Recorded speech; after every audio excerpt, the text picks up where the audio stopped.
Okay, before I start anything else, I know that I kind of did a review for Act 5 of the main quest in a previous stream, but like, I actually made notes this time because I wanted to give it a proper review because the more I thought about it, the more that I had more and more things to like talk about regarding the quest. And the other one was very rushed and glossed over a lot of things. So I was like just yapping off the top of my head. So I was actually missing a lot of things. So starting with like some simpler topics, the Space Trek Collective and the new Federation, we had this Chase guy, right? He was some really high up in some company that I don't remember the name of. But like he started off talking about like, oh, Amy, you're looking for Amy. Oh yeah, she's dead. Like she's some kind of asset.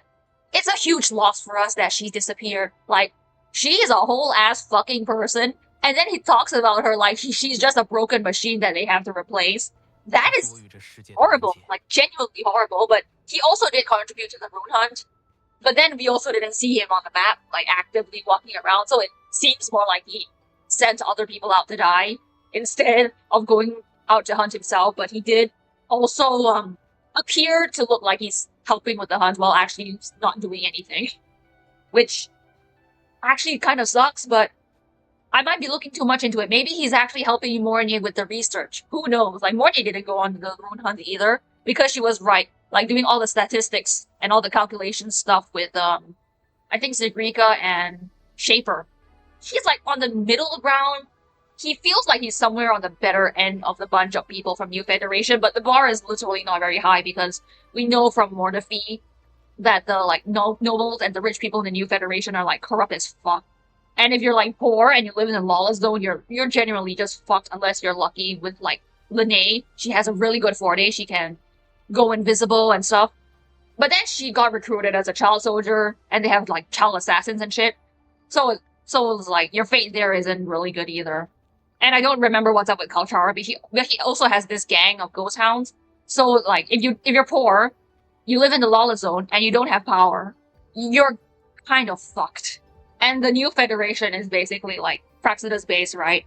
And it gives me the impression like it's one of those really grand and pretty regions. They have like a lot of futuristic maybe looking buildings. They have a lot it looks very grand. But then they cover up all the trash. They have like giant walls or something. The entire lawless zone is like outside of it. It's all the trash, all the poor people. They kick them out of the rich and noble area. And then they also exploit their sentinels, so I guess we might get like really large metallic military bases, those stuff, and they do some really fucked up science experiments in the basements. Yeah, those are kind of like the impression that I get from the new Federation so far. And I do hope we get to go there soon, either in second half of 3.x or 4.x. I'm actually wondering where we're going to go to next, considering Lahai. We're kind of done with Lahai for now. And then we have like the Exo Strider, right? Or Lahai. We renamed him, but I'm just going to call him Exo for now, because then we have Lahai. Then we have Exo. The naming is going to get a bit fucked up. He's basically similar to a Sentinel right now, because he was given power by the human heart, which like was made with all the hopes and wishes for the future by Lahai people. As for whether he's actually a Sentinel or not, there is a way to test it. We could see that because he has Amyth as his resonator, and Sentinels basically explode if they have two resonators. So we could try to find another resonator for Exostrider and see if they all explode. That's basically the proof if Exostrider is a real Sentinel or not. We could try it. I don't want to, but like if we wanted to see if Exostrider was a real Sentinel, we could do that. That would be actually fucked up if we did that. We would be blowing Amyth up with Exostrider as well. And like Exostrider was basically saved by all the people that Aleph 1 consumed. And those people gave up the chance of ever coming back, or at least like leaving behind proof that they existed. Because like they are literally forgotten. That if people literally forget about them when they're consumed by Aleph 1, like Amyth forgot about her parents, and forgot about forgetting her parents when her parents were consumed by the Void Storm. So it's like, it's also very similar to Like, Amyth was anchored to Solaris, with her talisman, the same way Yuno was anchored. And she also said something like the fact that Septimon now has a future is proof that Yuno existed, and in a similar vein, the fact that Exo Strider made it out and Lahai Roy managed to survive for now is proof of the existence of all the explorers. Like, they did exist. They helped Lahai Roy live on, even though they sacrificed themselves to Aleph One.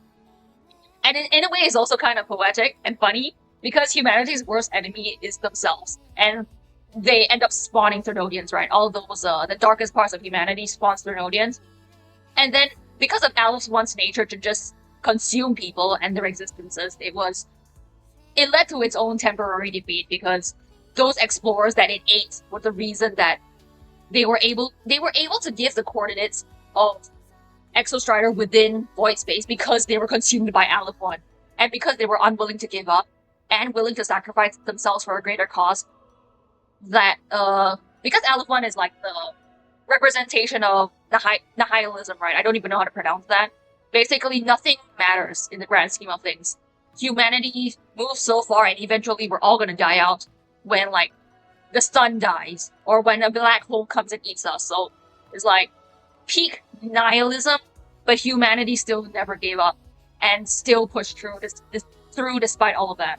Oh, Mengzhou and New Fed will most likely be the climax of 3.x. It's either one of them. I don't think it can be both, because if we go into Mengzhou, then we also have to deal with, like, the corruption that goes on in Mengzhou, and then we will also have to be dealing with Geshu-Lin as well, because Grand Architect was in Mengzhou and basically was the one that tried to coordinate Geshu-Lin's assassination, likely because he's a potential candidate for a Thenodian Resonator as well, if we consider what they did with Tiyuji. So I don't think we're gonna have both of them, because New Federation will be dealing with whatever Thenodian they have, along with the abuse of their Sentinel, or going back to Mengzhou and dealing with the corruption, and maybe Geshu-Lin overthrax the Mengzhou Thenodian and the Mengzhou Sentinel. But New Federation has been brought up since, like, 1.x, since 1.0 with Mortefi and Calcharo, and then Lene is also from New Federation. Mornier is also from New Federation, and Mornier is like, she's from one of the higher class people. That's why she didn't really die despite having non-functional legs. If she was poor and she had non-functional legs, Mornier would be dead in, like, she would have died before she hit, like, 20s. And Lene only survived this far because she had a really good 40. So we have a lot of characters just being involved in New Federation already. And I'm gonna be honest, I'm really interested in this nation that abuses their sentinels, to be honest, because most of the nations consider their sentinels to be like these really, like, divine beings that they should be worshipped at all costs, because they're, like, guiding humanity. And then there's just this area that's like, okay, you are a sentinel, I don't give a shit, I'm gonna abuse you. Like, imagine trying to abuse Jue. Jue is this gigantic dragon. How do you even exploit it? Like, imagine you just go into Jue and they're trying to hit it with a stick. It's so stupid as fuck. Oh yeah, I had another random stray thought. I was thinking that Luke's dad's company, the one that Grand Architect basically impersonated to take over the company, I was wondering if Ichor is actually like a sentinel fluid or something. Like, maybe it's their oil or the sentinel's artificial blood or something. Because it has healing properties and stuff, and, you know, Ichor is like the blood of the gods, right? Ichor in, like, Greek mythology and stuff is the blood of the gods. And the closest thing we have to gods are, like, sentinels. So I'm wondering if, like, Ichor is maybe it's like white blood cells or something from the sentinels that's not unique to any other sentinel, so that it could be resonated with by Luke. Because if it's unique to a sentinel, then that basically makes Luke the sentinel resonator. That's not the case. So it has to be something more universal between the sentinels and the Exo Strider. And when Elephant stabbed Exo, right, he had this weird, like, cyan kind of fluid covering his entire torso and shit. And then Luke has these like golden bluish veins and shit. I wonder if that's like somewhat related. But like that's a side tangent. That has nothing to do with the 3.3 story. And then I want to like talk about Amy. She's dead. She is absolutely dead. She still exists, but she is dead. She is just possessing her exoswarm husk. And it's very sad. She will never really grow old or be able to live like a normal person or a normal resonator anymore. And it's very similar to what Luke told Rover in the segue. He said that he will just outlive everyone. So some questions that that Rover has, no one will be able to answer them because Rover is just a completely different kind of existence and will experience life differently from everyone else. But I guess Rover has Amy, he has Shorekeeper. They're all immortal now. They can't die. They can all be one big happy family now. And Alpha 1 isn't dead. And Denia exists on Solaris. I haven't done the segue. I don't know what's going to go on there yet. But I'm just throwing some ideas out there. I'm wondering if it's possible that Denia can act like a beacon for Aleph 1 to beeline right to Solaris. Because we yeeted Aleph 1 to the end of the universe, right? So, and Aleph 1 is mad as fuck. He is definitely going to come back. But then he needs to find Solaris in the ever-expanding universe. I'm wondering if it could just use Denia as like a beacon and beeline straight to Solaris. It's gonna take some time to travel across the entire universe, but it's better than like not knowing where your destination is. Because otherwise he'll have to search the rest of the universe. Or maybe because Denia is the Ternodian resonator, Aleph 1 can just come back on Solaris through Denia's chest because that's a whole ass fucking void there.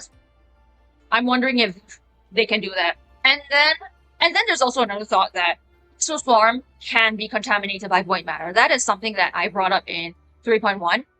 Exoswarm can be contaminated. Void worms are also corrupted exoswarm material. And Amy was only immune to void matter in 3.1 because she was already dead and had no physical body. So it was like, there was nothing for Aleph 1 to really eat, right?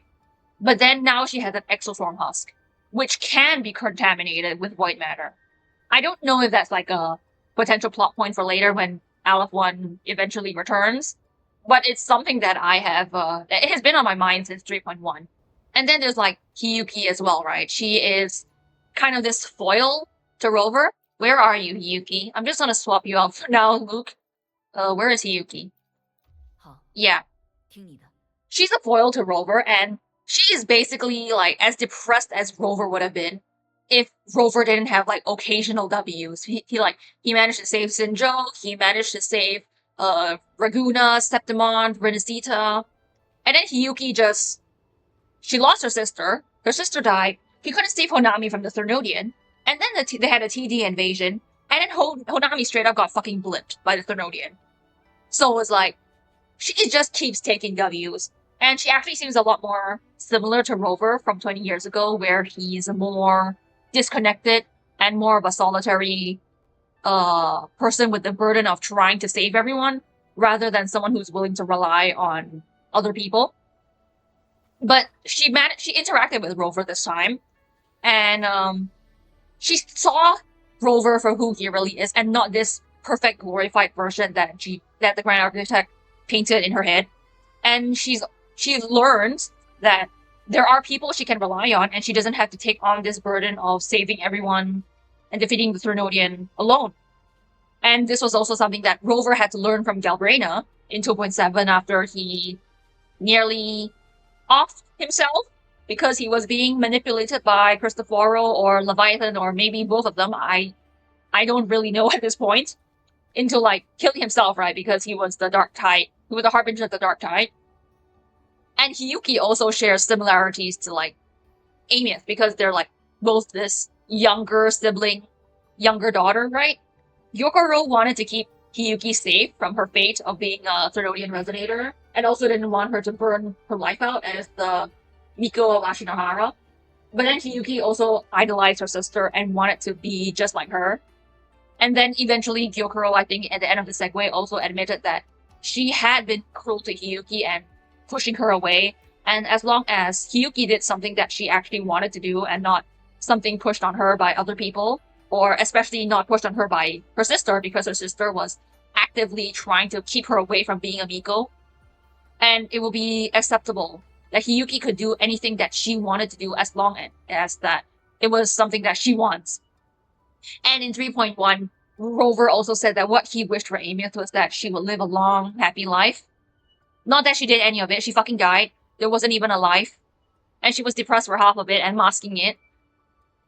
But in 3.3, after they came back, they had like another after story, right?